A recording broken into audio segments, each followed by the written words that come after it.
Hi, I'm JD, and what we're going to be doing today is solving a radical equation.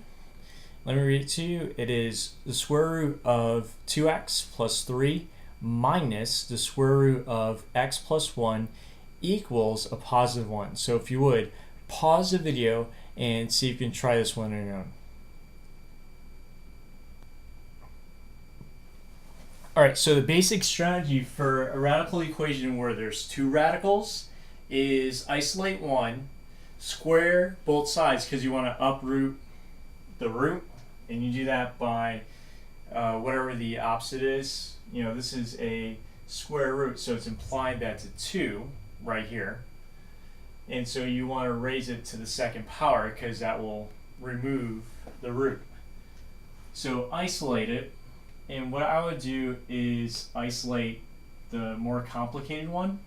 So I would move this over to the other side. So you have a square root of 2x plus 3 equals 1 plus square root of x plus 1.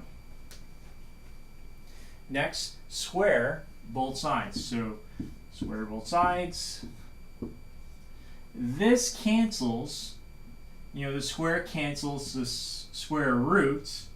So that leaves you with 2x plus 3 on this side.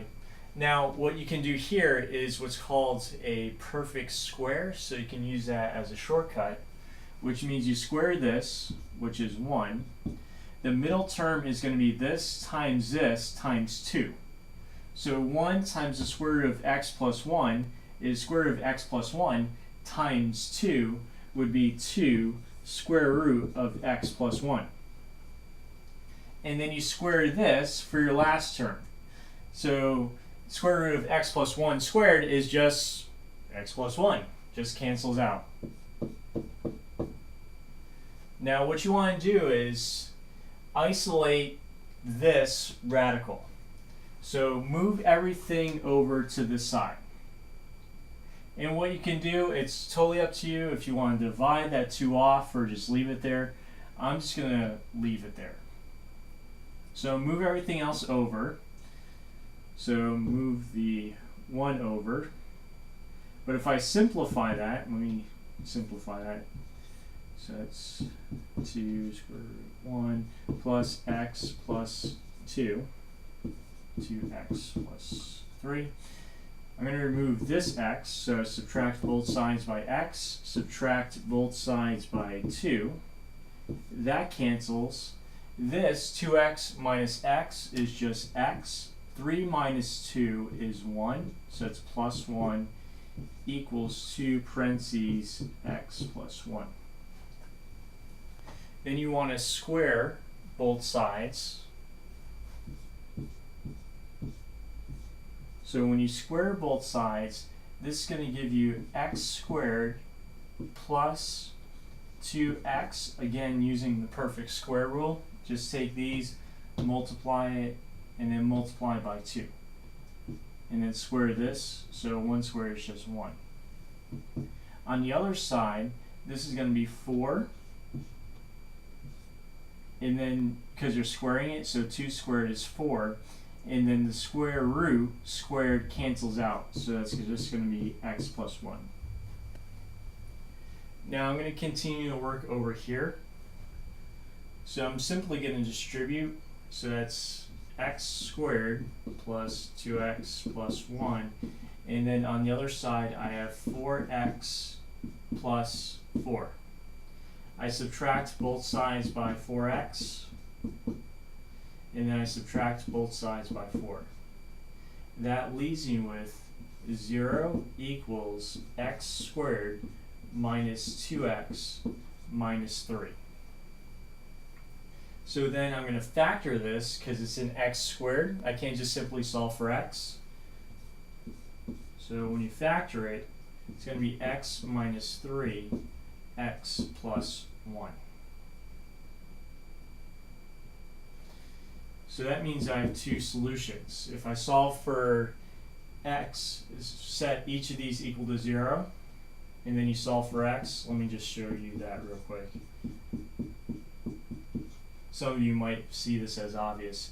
Yes, but some of you might not.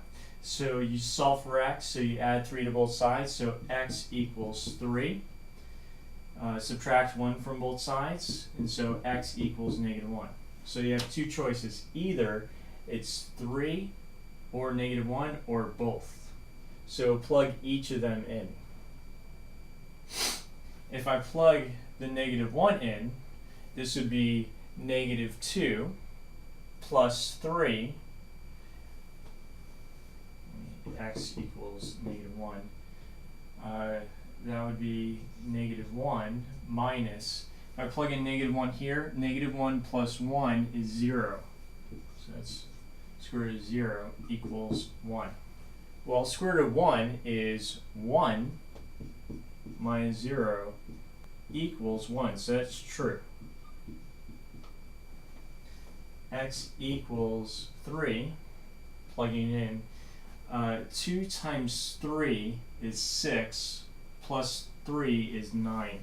So that's the square root of 9 minus, you're putting a 3 in there, so that's 3 plus 1, which is 4. So that's the square root of 4 equals 1. Well, square root of 9 is 3, and the square root of 4 is 2. And so that also makes a true statement. So therefore, these two are your solutions. Your solution is both 3 and -1. So you can either write it as this. Let me erase something here. Or you can write it as a solution set, which is in the braces. Put it in order, so put the -1 first, +3, and then close the set off with braces. So your solution is both -1 and 3, which sometimes doesn't work. That's why you have to check, because your domain is restricted. And that's it.